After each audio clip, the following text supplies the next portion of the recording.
Judy was talking very eloquently about the nonprofit sector, as was our mayor. What a lot of people don't realize is that the nonprofit sector is a growing force in the economy. It represents $1.5 trillion annually in revenue, and that's not counting any other economic impact above and beyond the revenue.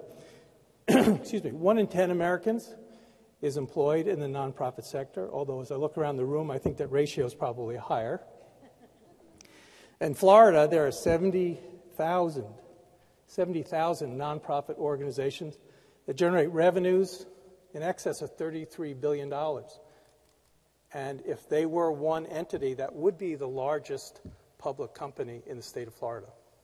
In the Tampa Bay area, there are 14,000 nonprofit organizations, which represent revenues of $16 billion a year. Put that in perspective, that's more than half the revenue of public supermarkets, which is a multi-state entity. So just in the Tampa Bay area, the nonprofits are a significant force. And again, 1 in 10 people are employed by nonprofit corporations. So if you stop and think for a minute, you know, our session is about maximizing the value of your board. If you have 14,000 nonprofits in this area, that means there are 14,000 nonprofit boards. And if you stop for a minute and do the math, you figure maybe 10 members per board, although some have a whole lot more than that.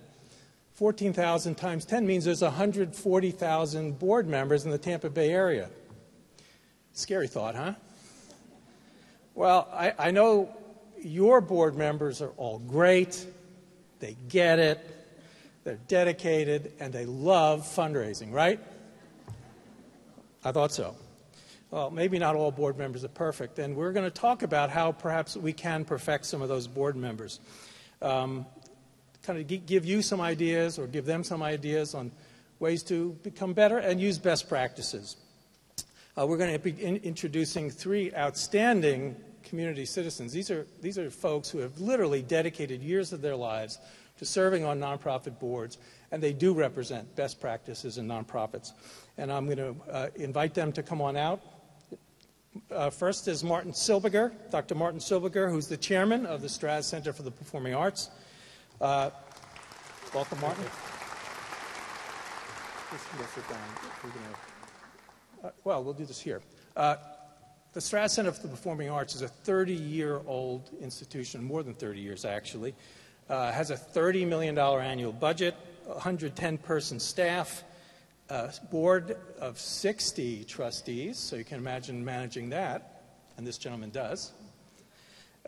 Martin's a radiologist. He's the former chief of staff of Tampa General Hospital. He's the former chairman of radiology and former dean of the University of South Florida Medical School.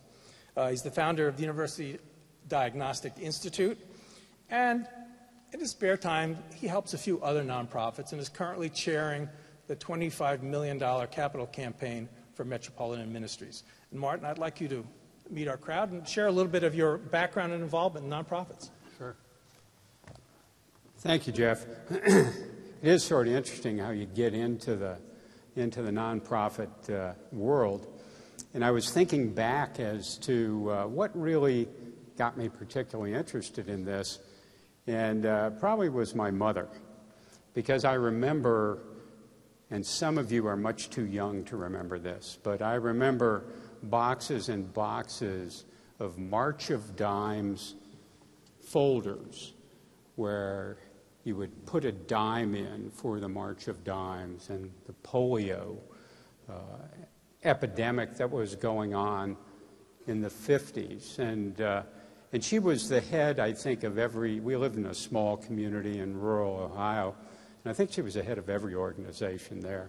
And so it became sort of natural. And then when I went out to the University of South Florida, I met so many wonderful people who were on the boards of the university, including the foundation. And then many years ago, a good friend asked me if I would be on the board here at the Straz. And this has just been a wonderful experience for me. I've been on the board for 18 years. I've been chairman for 8 years. Fortunately, we've changed the governance, so the turnover is a little more rapid than that.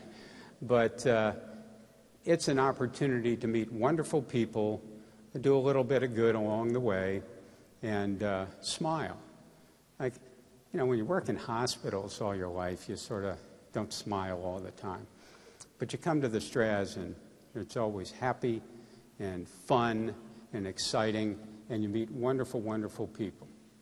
So welcome, and I look forward to talking to you a little bit.